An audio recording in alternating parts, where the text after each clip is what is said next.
Meus amados irmãos e irmãs, uma boa noite.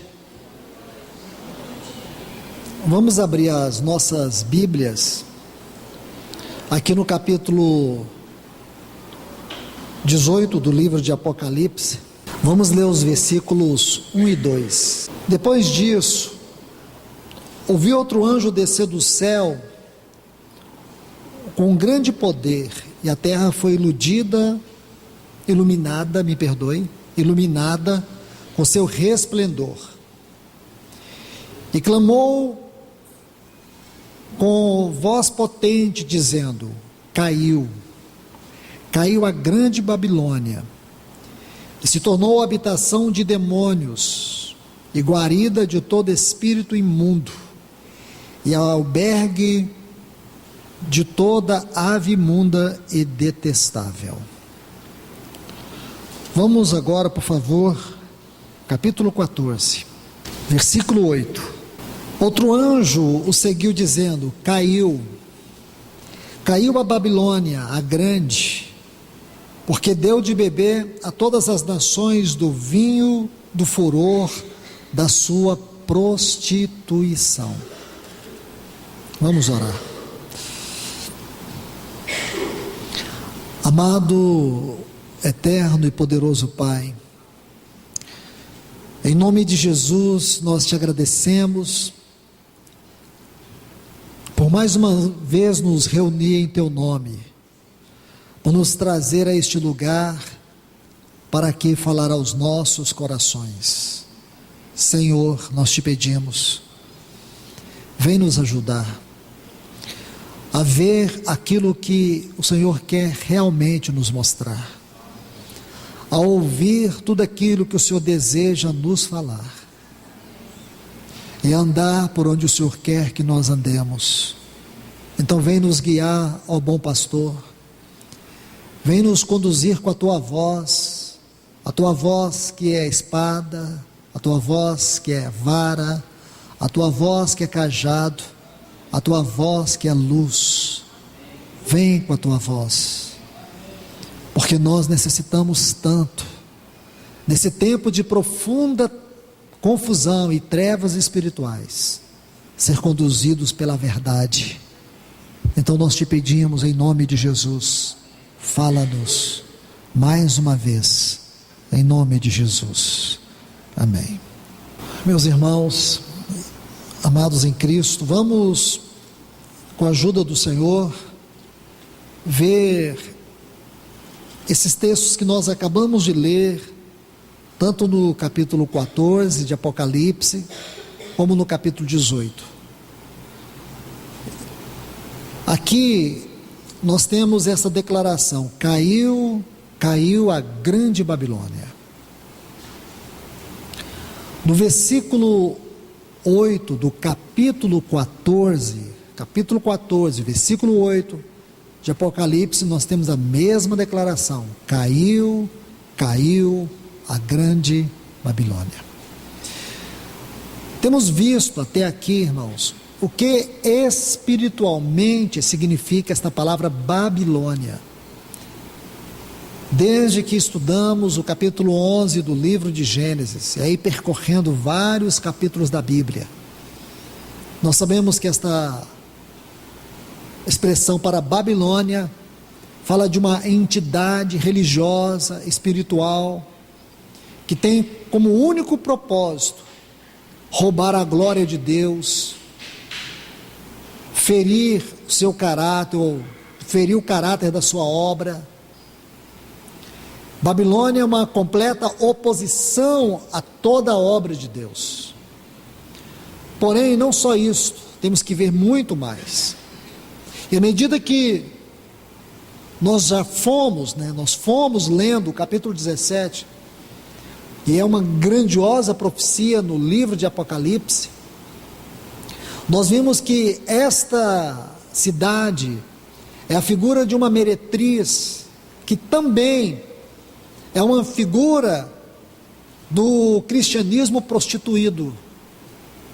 O cristianismo que foi envolvido pelo engano, pela idolatria, e que ao longo dos anos se tornou um grande sistema denominacional, e que serviu a nações, reis e reinos, e que dominou o mundo, e que hoje também, esta mesma religião prostituída, perversa, depravada, ela está aqui nos nossos dias. E esta religião que é caracterizada profeticamente pela carta à igreja de Tiatira. Se nós estudarmos as 7 cartas às igrejas da Ásia, nós podemos dividi-las em 2 grupos. O primeiro grupo, constituído das igrejas Éfeso, Esmirna e Pérgamo. Profeticamente falando, nós podemos dizer que essas 3 igrejas já passaram. Porém, Tiatira, Sardes, Filadélfia e Laodiceia são as igrejas, em termos de natureza, estas igrejas estarão aqui até a volta do nosso Senhor. E esse cristianismo prostituído está ali prefigurado, profetizado pela carta à igreja de Tiatira. Se nós estudarmos a palavra de Deus, a história e a profecia, nós teremos um quadro só. Então, quando estudamos a palavra de Deus, de fato, na cidade de Tiatira havia aquela igreja. Em primeiro lugar, nós podemos dizer que aquela carta foi direcionada para aquele povo que vivia aquela história naquele tempo, mas também aquela carta continha em si, naquele tempo, um conteúdo de profecia que atinge até mesmo os nossos dias. Quando nós configuramos agora a realidade espiritual da carta com a história da igreja, nós podemos dizer que a carta à igreja de Antioquia, de Tiatira, a carta à igreja de Tiatira, corresponde àquele período conhecido na história da igreja como a Idade das Trevas. Um período que durou 1000 anos, que vai do ano 500 depois de Cristo até o ano de 1500. Então esta é a configuração da profecia e da história. E o que nós temos desta carta à igreja de Tiatira é o que nós podemos ver nos nossos dias, porque Tiatira também estará aqui até a volta do nosso Senhor. Então convido os irmãos para que nós leiamos aqui no livro de Apocalipse, por favor, o capítulo 2, a partir do versículo 19. Escreve ao anjo da igreja em Tiatira: o Filho de Deus, aquele que tem os olhos como chama de fogo, e seus pés semelhantes ao bronze polido. Esta porção deste texto, por si só, já nos diz tudo o que está escrito no capítulo 17 do livro de Apocalipse. O que nós encontramos no capítulo 17 do livro de Apocalipse? Nós encontramos o juízo de Deus sobre a grande meretriz. Compreenda isto. O capítulo 17 de Apocalipse nos revela o juízo de Deus sobre a grande meretriz. Por favor, todas essas configurações dentro do livro de Apocalipse, elas precisam ser muito bem colocadas, muito bem fundamentadas, muito bem respaldadas, para que nós possamos extrair com a máxima precisão a revelação da profecia. Então nós não podemos aqui irresponsavelmente ler esses textos, fazer uma aplicação forjada. Temos que entender tudo. Bom, primeiro, nós já vimos historicamente, profeticamente, mesmo que de maneira resumida, nós já podemos ver que existe uma clara ligação do capítulo 17 de Apocalipse, com essa porção da profecia do capítulo 2, concernente à igreja de Tiatira. Tiatira significa sacrifício de perfume. E você vai ver que a mensagem, uma das particularidades da mensagem, a igreja ou a grande meretriz, este cristianismo prostituído, essa Babilônia, é a luxúria. Então vamos ver com muito cuidado. Coloco mais alguns pontos aqui porque são necessários. Veja, o Senhor se apresenta a essa igreja, isto é, as credenciais do Senhor a esta igreja de Tiatira, aquele que tem os olhos como chama de fogo. Fogo na Bíblia tem a característica da purificação, como também da condenação. E a única forma de nós entendermos esta tipologia é examinarmos cuidadosamente o contexto onde a palavra fogo aparece. Então, sem sombra de dúvida, aqui fala de condenação e não de purificação. E por que sabemos disso? A sentença seguinte diz assim: e seus pés como bronze polido. Bronze na tipologia bíblica significa juízo, isto é, tudo que estes olhos veem, os pés julgam. O que significa que a natureza da carta à igreja de Tiatira fala do juízo de Deus sobre a sua igreja. A Bíblia diz em 1 Pedro, ocasião de começar o juízo pela casa de Deus é chegado. Então Deus vai julgar, Deus vai tratar toda forma de religião ou religiosidade, formalismo religioso, perversão, heresia, espírito de seita, tudo aquilo que não está de acordo com o caráter da edificação da obra de Deus, Ele julgará. Deixe-me colocar um ponto aqui para vocês, amados. Lembre-se, quando Deus ordenou que Moisés construísse o tabernáculo, depois de Deus dar a Moisés todos os detalhes dos materiais, de cada utensílio, de cada peça, aí Deus conclui dizendo assim: faça tudo conforme o modelo que te foi mostrado no monte. O modelo da igreja não procede de homem, o modelo da igreja tem a ver com a natureza e com o caráter de Deus.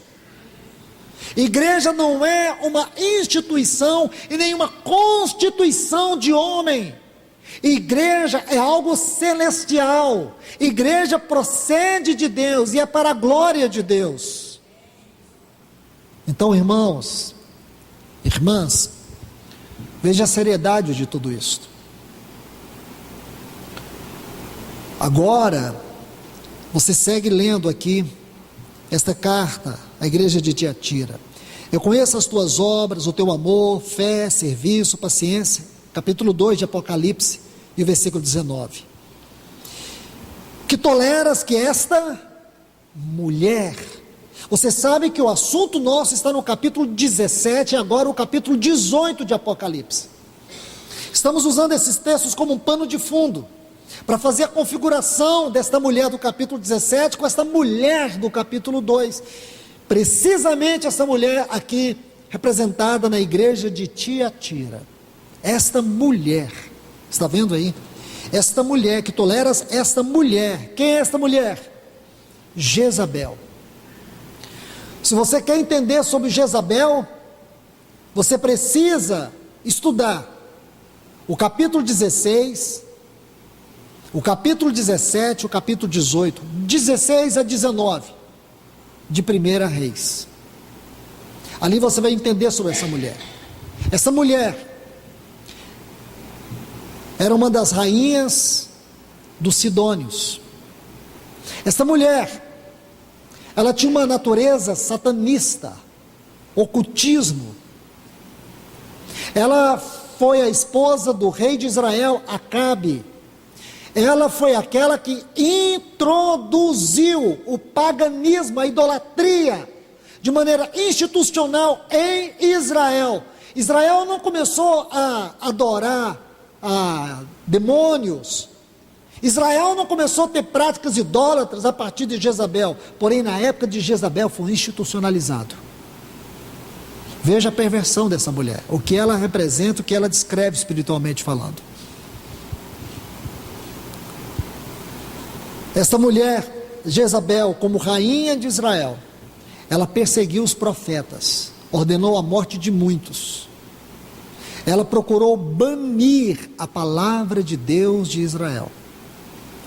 Por isso ela perseguiu os profetas, porque os profetas, eles são considerados aqueles homens que têm o ministério e encargo da palavra da parte de Deus. Profetas são aqueles que falam pela boca de Deus. Profetas são aqueles que expressam a mente de Deus.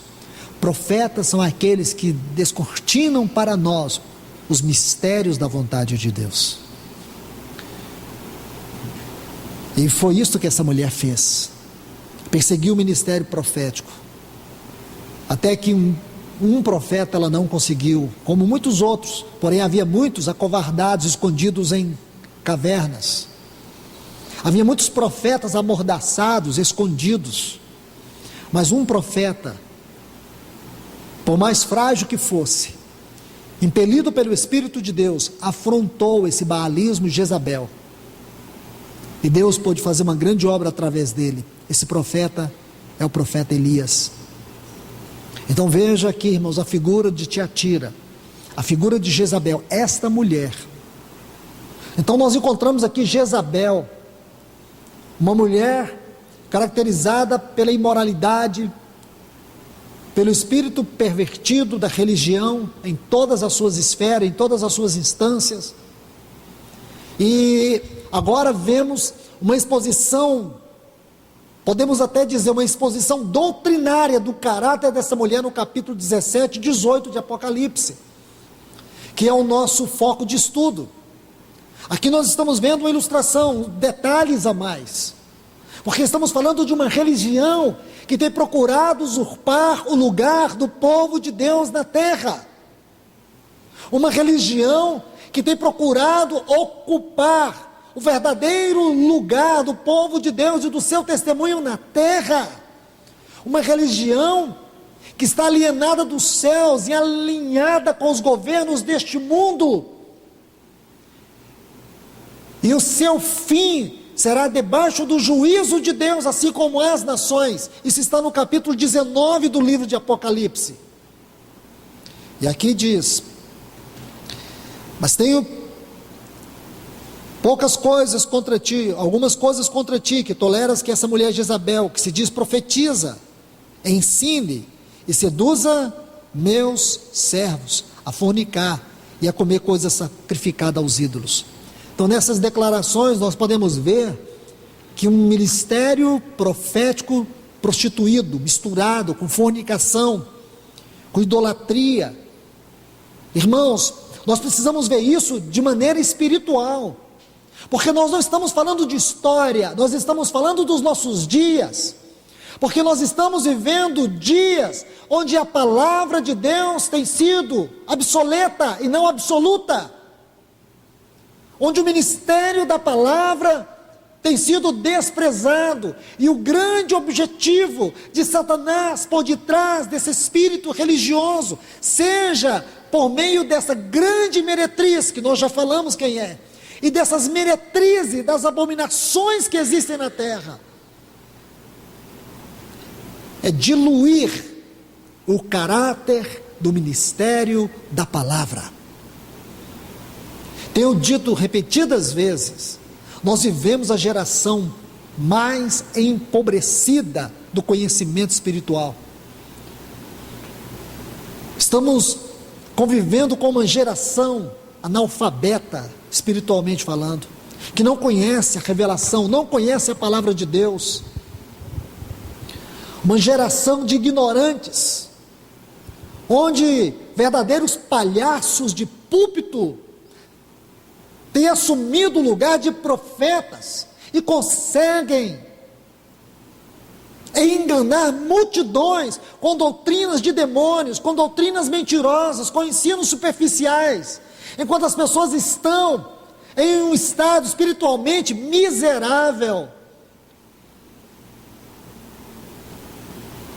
onde a igreja tem perdido o seu verdadeiro chamamento espiritual, sua verdadeira vocação espiritual, uma igreja que está sendo induzida a viver segundo os padrões do mundo, segundo a perspectiva do mundo, segundo o curso do mundo, não uma igreja que está aqui como resposta de Deus, para este mundo que não sabe para onde vai, para uma multidão que cambaleia como bêbados, que não sabe o seu destino, uma igreja que precisa verdadeiramente proclamar as realidades celestiais na terra, não é uma igreja que está perdida nessa convulsão social, não é uma igreja que não sabe o que fazer diante de tantas catástrofes, não é uma igreja que está perdida, envolvida por tantas crises econômicas, uma igreja que sabe o sentido profético desse tempo, uma igreja que sabe a que horas nós estamos da noite,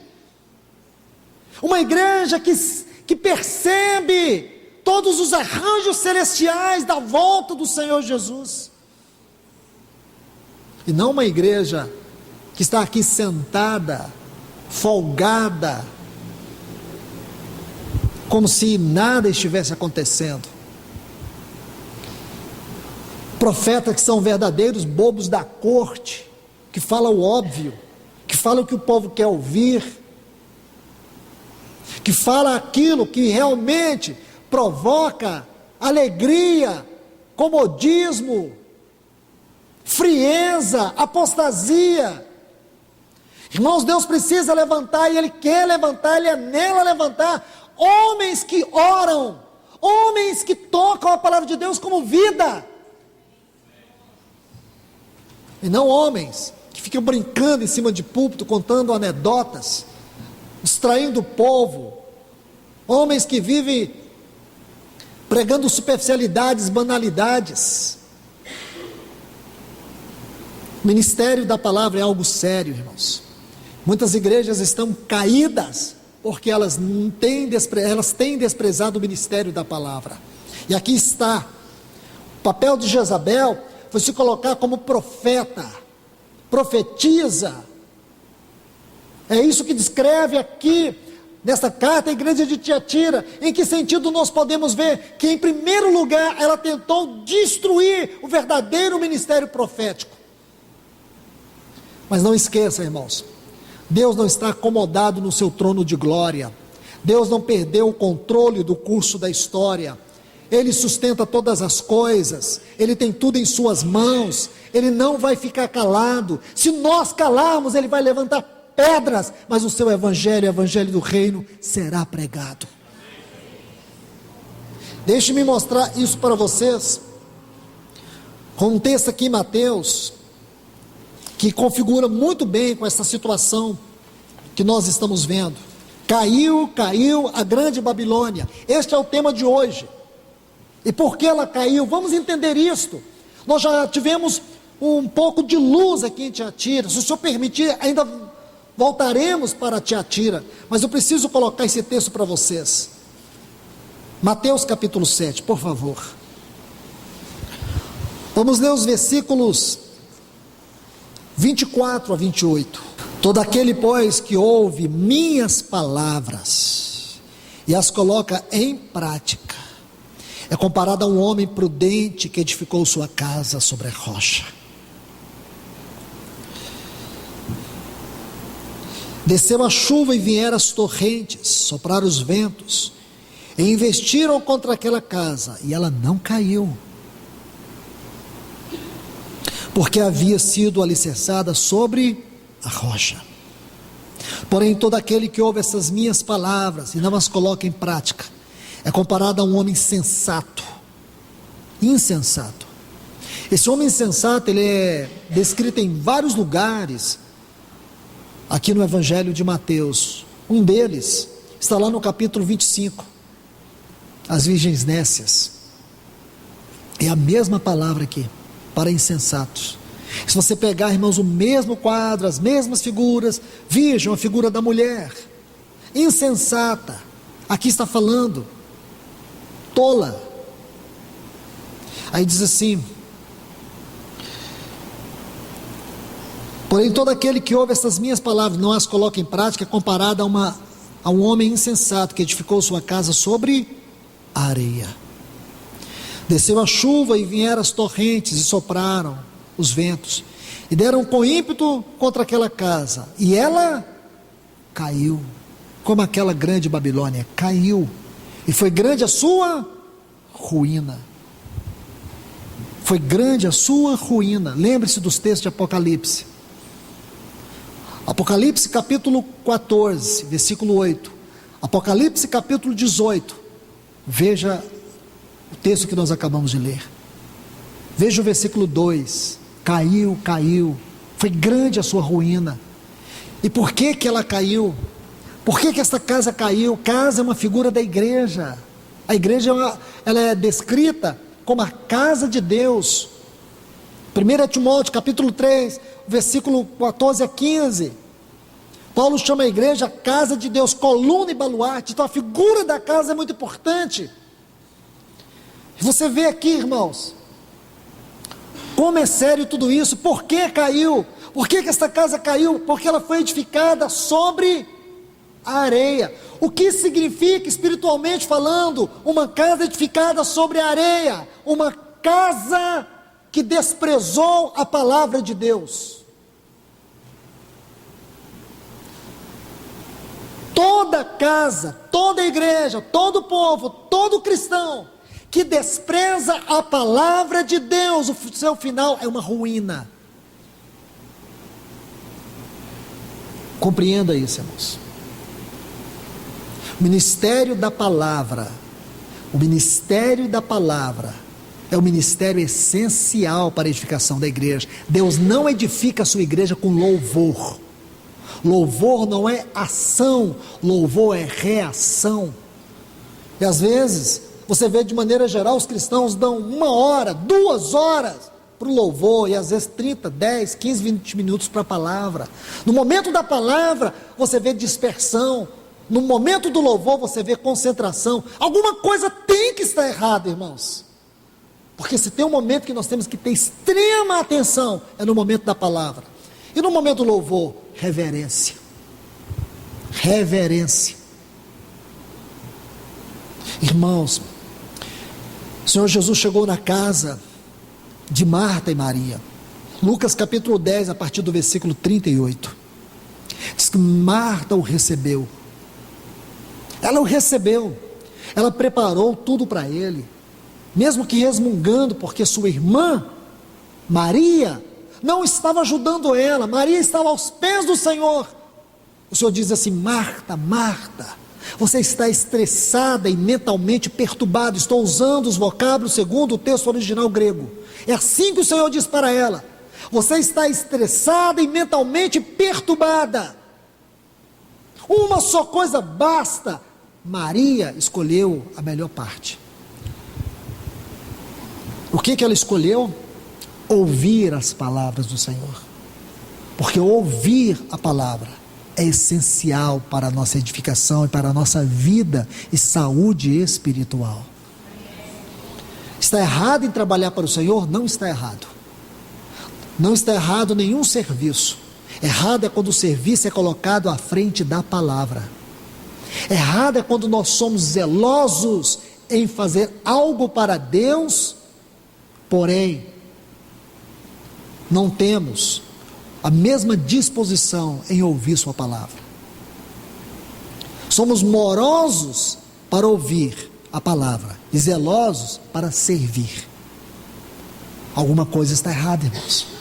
A palavra deve governar o nosso serviço ao Senhor.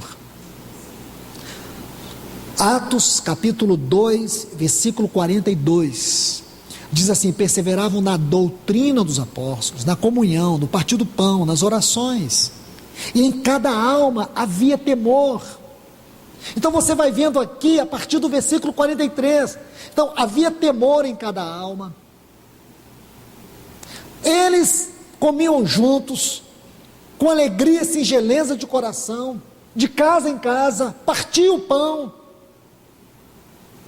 eles ajudavam uns aos outros, para que não houvesse necessidade, havia entre eles reverência e temor a Deus. Tudo isso está descrito ali do versículo 42 até o 47, e diz que o Senhor acrescentava o número dos que iam sendo salvos. Havia milagres, prodígios feitos por intermédio dos apóstolos. Como foi possível obter tudo isso? Como? Porque, primeiro, doutrina dos apóstolos. A doutrina dos apóstolos é o ministério da palavra. Irmãos, veja aqui, por favor, Atos 2:42, só para a gente observar detalhes aqui. Olha o versículo 42, com muito cuidado. E perseveravam. Vamos pegar essa palavra primeiro, não vamos com pressa. Veja esta palavra com cuidado. Perseveravam. Essa palavra ocorre 6 vezes no livro de Atos dos Apóstolos. Eu vou tomar um texto apenas para extrair a força dela. Está no capítulo 6 e o versículo 4.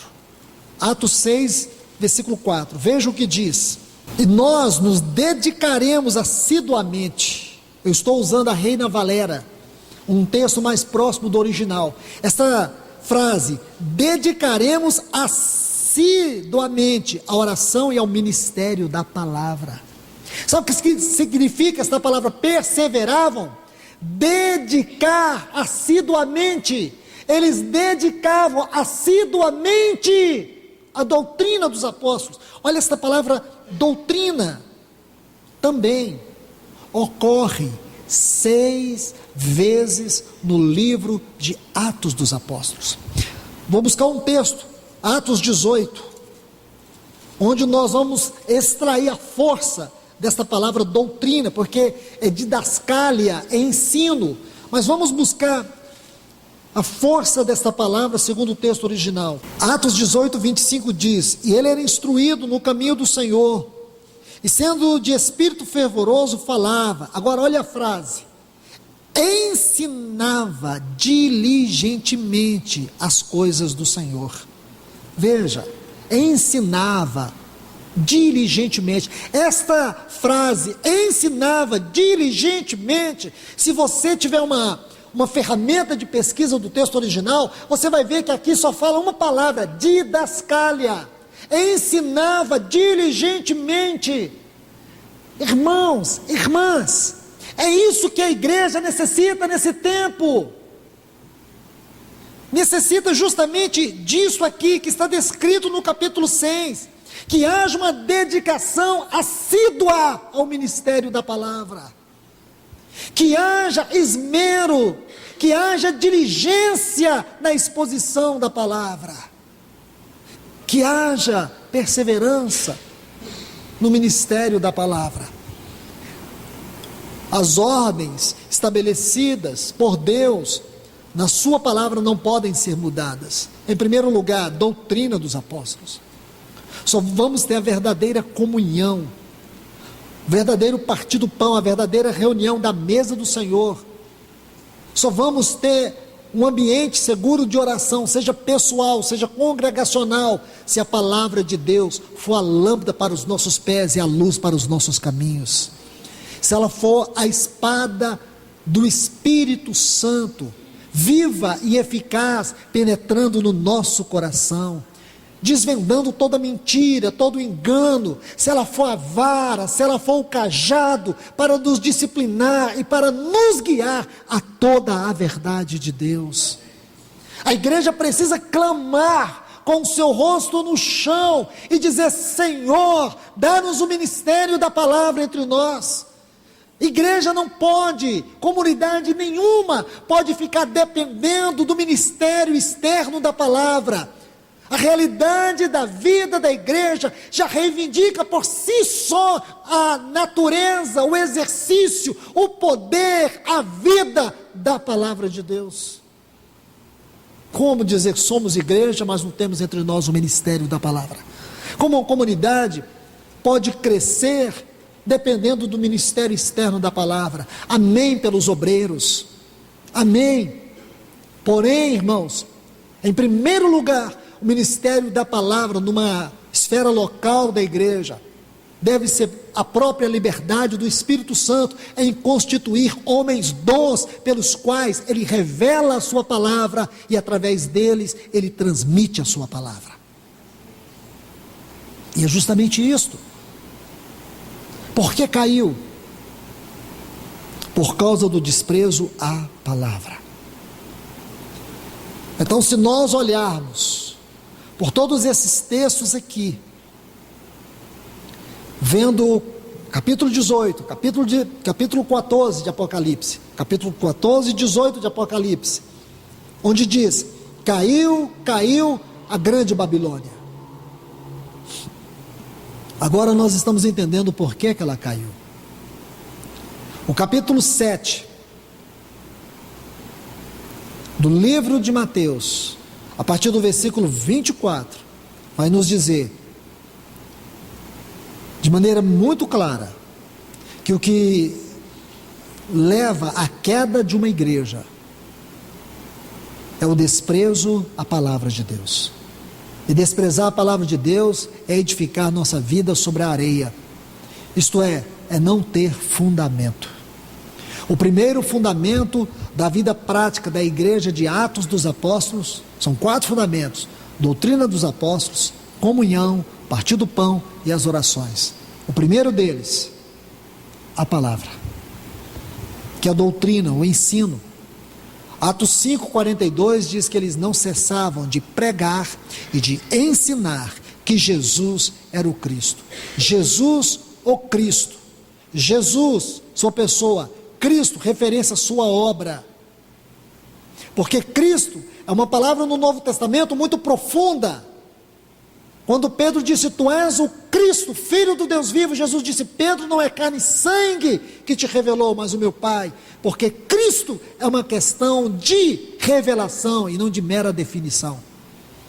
Querer definir Cristo, simplesmente na etimologia da palavra, dizer que ele é o Messias, é estar olhando o Evangelho de maneira muito rasa. Colossenses capítulo 2 diz que Cristo é o mistério de Deus. É algo que tem que ser revelado e não meramente definido. Então, se Cristo é o mistério de Deus, nós vamos entender que esse mistério foi o que Deus revelou para Paulo em Atos dos Apóstolos, capítulo 9, quando ele perseguia a igreja de Cristo, para tocar na igreja de Cristo, para prender a igreja de Cristo, para poder banir, apagar a história da igreja de Cristo. Ele viu que ele estava tocando era em Cristo, porque Cristo disse para ele, eu sou Jesus a quem tu persegues. Aí ele viu que esta igreja é uma realidade celestial, que esta igreja tem um cabeça, o Cristo ressurreto que está no trono, e ela é um corpo que está na terra. Então ela viu que esta igreja é um homem espiritual, é um novo homem de Efésios capítulo 4, versículo 24, Colossenses capítulo 3, versículo 10, um novo homem da nova criação, um homem corporativo, aquele que o salmista Davi disse, quem é o homem para que dele te lembres? A palavra lembres, a tradução dela do hebraico é, aquilo que ocupou eternamente o teu pensamento. Quem é este homem que ocupou eternamente o teu pensamento? Aí nós temos que ler todo o Novo Testamento para ver que este homem é o Cristo corporativo. É pequeno, irmãos? Não é. É algo grandioso. E Deus está edificando isso na rocha, e a rocha é Cristo. Paulo fala nos versículos finais de Efésios 2, diz que nós estamos edificados sobre o ensinamento, a doutrina dos apóstolos e profetas, sendo Cristo Jesus a pedra principal, a rocha principal. Jesus disse sobre esta pedra, se você observar cuidadosamente, o texto de Mateus capítulo 16, quando o Senhor Jesus diz para Pedro assim, o texto original diz assim: Pedro, tu és pedra, a palavra ali é torrão esmiuçável. Aí ele volta para ele e diz, mas sobre esta, ele está falando de si mesmo, a palavra ali é rocha, sobre esta rocha edificarei a minha igreja. E como ele está edificando esta igreja? Edificado sobre o fundamento dos apóstolos e profetas, sendo Cristo Jesus a pedra angular. A casa edificada na rocha é a igreja do Deus vivo, coluna e baluarte da verdade. Não é uma meretriz, não é uma prostituta, é uma noiva que ele comprou com o seu sangue. Quando você olha, irmãos, o contraste dessas duas mulheres do livro de Apocalipse, o contraste é grande. O contraste dessa Jezabel do capítulo 2, que vai seguindo até o capítulo 19, no seu juízo final, você vai ver que ela, aqui é descrita como uma profetisa prostituta. Depois você vai ver que no capítulo 13, também no capítulo 14, ela é descrita como os adoradores da besta. Os adoradores da besta. Várias vezes no capítulo 13, também no capítulo 14, é descrito como os adoradores da besta. No capítulo 17, é descrito como uma mulher sentada sobre uma besta escarlate, bestas com nome de blasfêmia. Uma prostituta. Esta mulher é a linguagem paradoxal que muitas vezes eu lhes tenho falado, que ela está claramente aqui no livro de Apocalipse. Nós vemos muitos paradoxos no livro de Apocalipse, e este é um deles: a mulher, a prostituta e a noiva. Mas quando você olha aí por outro lado, irmãos, você vê também uma noiva, uma linda noiva neste livro. No capítulo 1, ela é vista como 7 candeeiros. 7 candeeiros, irmãos. Como era feito o candeeiro? Se você olhar o candeeiro, ele era feito com uma haste central. E tinha 7 lâmpadas, uma lâmpada central e depois 3 de um lado, 3 do outro. Era feito de uma peça só, batida. Lindo isso, irmãos. Porque fala da comunhão e da realidade da vida do corpo de Cristo. Esta haste central fala da corporificação de Cristo. O ouro, porque fala da natureza, do caráter e da glória de Deus. A igreja não é edificada com elemento do homem natural. A igreja é edificada com elemento da vida ressurreta do nosso Senhor Jesus. Porque ela é representada por aquela mulher do capítulo 2 de Efésios, de Gênesis. Aquela mulher de Gênesis 2, aquela mulher que foi tirada do sono de Adão, foi tirada do seu lado. Assim também a igreja é aquela parte tirada de Cristo no poder da vida e da ressurreição. Então você vê que 7 candeeiros. Aí se você sobe mais um pouquinho pelo livro de Apocalipse, você pode dar um salto se você quiser. Você vai ver o que? Capítulo 7, versículo 3. Os servos de Deus, aqueles que foram selados, antes que o juízo de Deus venha sobre essa terra, Deus diz para aqueles anjos que detêm as 4 primeiras trombetas do capítulo 8 e do capítulo 9, diz: não danifiqueis a terra, enquanto eu não selar os meus servos. Antes que Satanás imprima sua marca sobre os seus seguidores, primeiramente, Deus vai selar. Haverá uma grande diferença entre aqueles que servem a Deus e os que não servem. E o que Deus está fazendo hoje, Ele está imprimindo em nós o seu selo vivo. Aí se você desce, ou vai para o versículo 4 do capítulo 7, você vai ver que esses servos de Deus, eles são descritos por um número, 144 mil.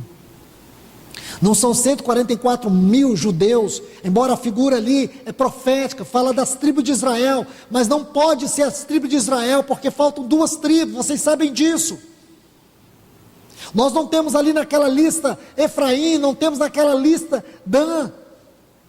A lista não está numa ordem como deveria estar, porque Rúben, o primogênito, não aparece Rúben em primeiro lugar, aparece Judá, porque Rúben perdeu a bênção da primogenitura quando ele se deitou com Bila. 1 Crônicas, capítulo 5, versículo 1. Então ele perdeu a bênção da primogenitura. Então você vê, faltando 2 tribos, a ordem não segue a lógica. Judá está na frente, porque Judá representa o reino, porque Jesus é da tribo de Judá. E esse número, 144 mil, é um número que fala de plenitude, de consumação. É 12 vezes 12 vezes 1000, profeticamente falando, fala da completação de todas as completações. E para você entender esse número, você tem que estudar o capítulo 14 de Apocalipse. Novamente aparece este. Então quem é esta noiva? É esses 144 mil, a consumação máxima da obra do Filho de Deus. E no capítulo 14 aparece nos primeiros versículos, esses 144 mil com o Cristo exaltado, aquele que está em pé sobre o monte Sião. Vê aqui, irmãos, aí o capítulo 14 vai dizer que esses 144 mil são seguidores do Cordeiro, onde quer que ele vá. Quem é essa noiva? Essa noiva são seguidores do Cordeiro, onde quer que ele vá. E quem é essa mulher? Ela é novamente descrita no capítulo 12. Capítulo 12 de Apocalipse aparece um primeiro sinal, uma mulher. E se você olhar ali, irmãos, começa a visão dessa mulher por toda a Bíblia. Então primeiro essa mulher, a figura daquela mulher do capítulo 2 de Gênesis, depois essa mulher Israel, depois essa mulher Maria, depois essa mulher é a igreja, e por último, esta mulher é a Nova Jerusalém, a noiva, a esposa do Cordeiro. Aí você avança mais um pouco, e você pode ver essa espinha dorsal do livro de Apocalipse, mostrando a obra do Filho de Deus. A consumação máxima da obra do Filho de Deus é a Nova Jerusalém. Aí no capítulo 21 você vai ver que esta noiva é uma cidade nupcial. Os versículos 9 e 10 do capítulo 21 de Apocalipse: vem, mostrar-te-ei a noiva, a esposa do Cordeiro. E em espírito me levou a uma grande montanha, e eu vi a cidade celestial, a Nova Jerusalém, que descia do céu da parte de Deus. Que clareza, irmãos. Então são 2 linhas aqui: a linha dessa mulher prostituta, a linha da perversidade religiosa, mas você vai ver aqui a linha da noiva, essa noiva que foi comprada pelo sangue do Cordeiro, essa noiva que a si mesmo se ataviou, essa noiva, como diz a carta à igreja de Esmirna, ela foi fiel até a morte, por isso ela receberá a coroa da vida, não manchou as suas vestes. Aí no capítulo 7, João tem uma visão linda, ele vê algumas pessoas que vêm com vestiduras brancas, e ele não se contém, e pergunta: quem são esses? E de onde vêm? E diz: estes que vêm de vestes brancas, estes são aqueles que lavaram suas vestes no sangue do Cordeiro. Eles estão vindo da grande tribulação, eles passaram pela grande tribulação, mas eles foram guardados pelo sangue do Cordeiro. Então, irmãos, você vê aqui de maneira tão clara essas 2 linhas no livro de Apocalipse.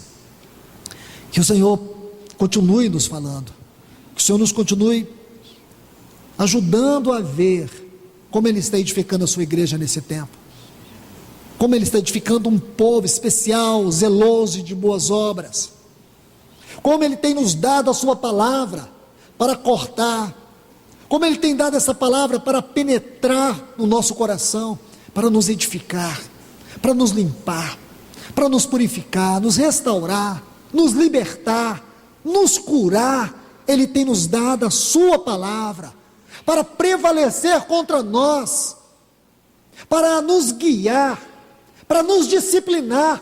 Ele tem nos dado a sua palavra, e ela tem vindo, ela vem de várias formas.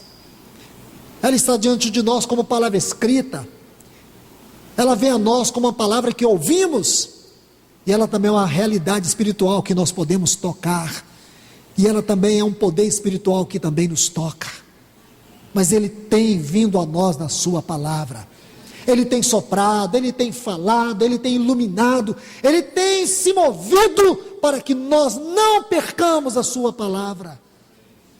Ele cuida de nós, e que nós possamos sempre adorar a Deus pela sua palavra, e que possamos orar sempre a Ele, para que nos dê sua palavra por meio dos irmãos, que tem servido entre nós com este glorioso ministério, e que tenhamos o coração de Maria, que em primeiro lugar, escutemos o Senhor, vamos ouvi-lo, o que Ele tem a dizer na minha vida pessoal, o que Ele tem a dizer no meu casamento, o que Ele tem a dizer em relação aos meus filhos, o que Ele tem a dizer no meu trabalho, o que Ele tem a dizer em todas as esferas da minha vida, que nós possamos sentar aos seus pés e ouvir, porque Ele não é um Deus que esconde a sua face, Ele é um Deus que quer nos falar, e Ele não vai falar o que nós queremos ouvir, Ele vai falar o que nós temos necessidade de ouvir.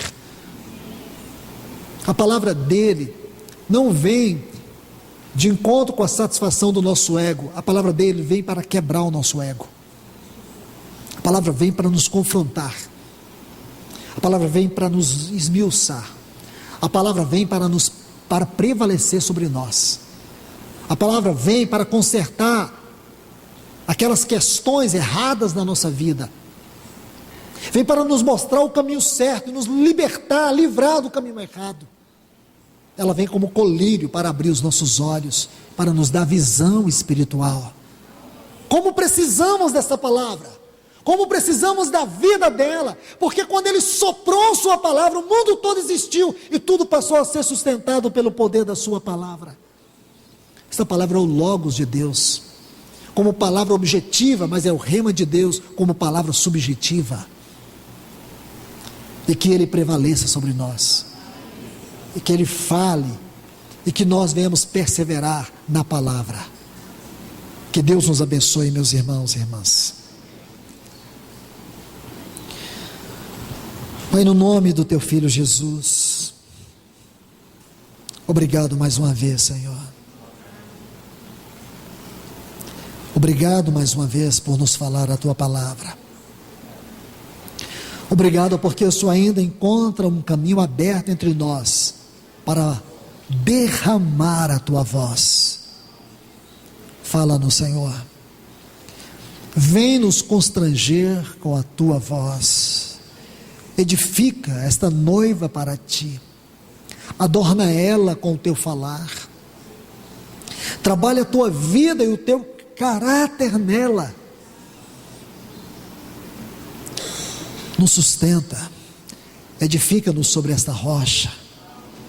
Nós clamamos a Ti nesta noite, no glorioso nome do Teu amado Filho Jesus.